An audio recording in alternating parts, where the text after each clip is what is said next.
Okay, the last video looked at how to draw a line of best fit, and we're going to, in this video, look at finding the equation of the line of best fit. So we've got data here, again, internet cost depending on the hours used per month.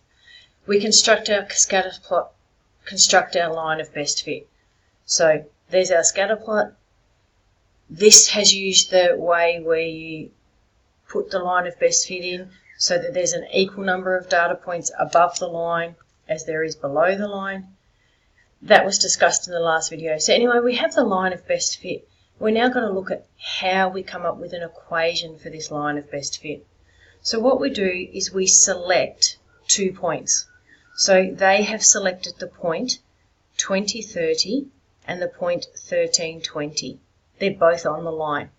So using what we know from previous topics, we can find the gradient.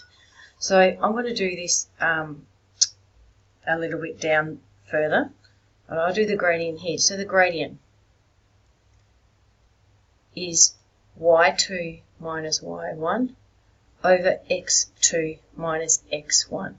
So those 2 points that they've chosen, they've called one point 1, and that's x1, y1, and they've called one point 2, so that's x2, y2. So we substitute this into our formula. So y2 is 30 minus y1, which is 20, x2 is 20 minus x1, which is 13. So our gradient is 10 over 7.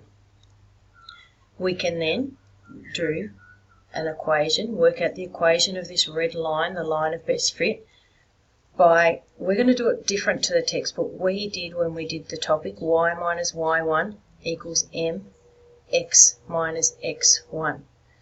So what's listed here is the way the textbook does it. We didn't do that in the previous topic, so hopefully this will come back to you. We choose one of the points above. So I'm going to choose the point 1320. So I'll just put that there as a reminder. So I'm going to say y minus 20, because remember this is x1, y1, equals m. The gradient is 10 over 7. We've just found that. X minus 13, because that is x1.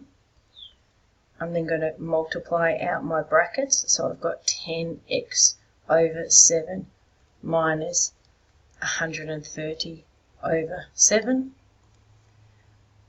I then move the 20 across to the other side. In this case, I have to add 20, because ultimately we're trying to get the equation in the form of y equals mx plus c, if you remember from the previous topics. So y is equal to 10x over 7 minus, now I've got to combine them. To combine them I need them over the same denominator. So 130 over 7 plus 140 over 7, because I've changed 20 over 1 to 140 over 7, equivalent fractions there.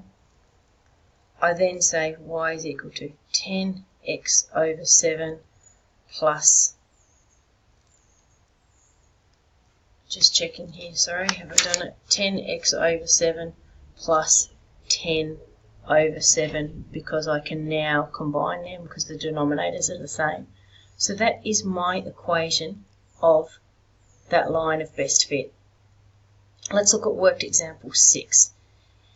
In worked example 6, it shows the number of tissues purchased by hay fever sufferers and the number of days affected by hay fever. So there's the table, constructed the scatter plot, and they've determined the line of best fit. That's all explained there, and we talked about that similar thing in the previous video. This video is concentrating on finding the equation of this line of best fit.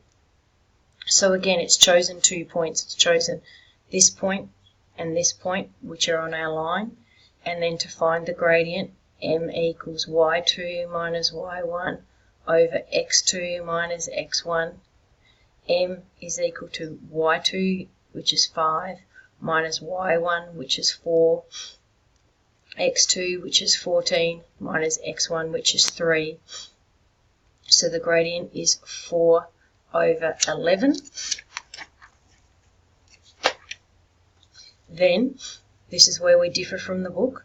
We then want to find the equation, and we use y minus y1 is equal to mx minus x1. So substituting in y1 was 1. Here's our gradient that we've just found, and x1 was 3. Expand my brackets. 4x over 11 minus 12 over 11. Remember, I'm wanting in the form y equals mx plus c.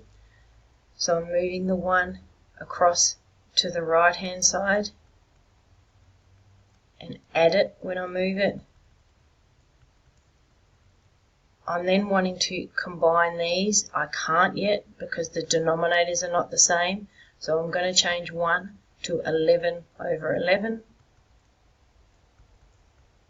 And then, now that the denominators are the same, I can combine those, and that gives me 1 over 11. So my equation for the example above is y equals 4x over 11 minus 1 over 11. Now, the bottom is, D, which is days. So x is days, and the y-axis is t, which is the total number of boxes. So x was days, and the y-axis was t, which is the total number of boxes. So we can change this. So instead of y, we write t. Instead of x, we write d. So that's just making the equation more specific to this set example.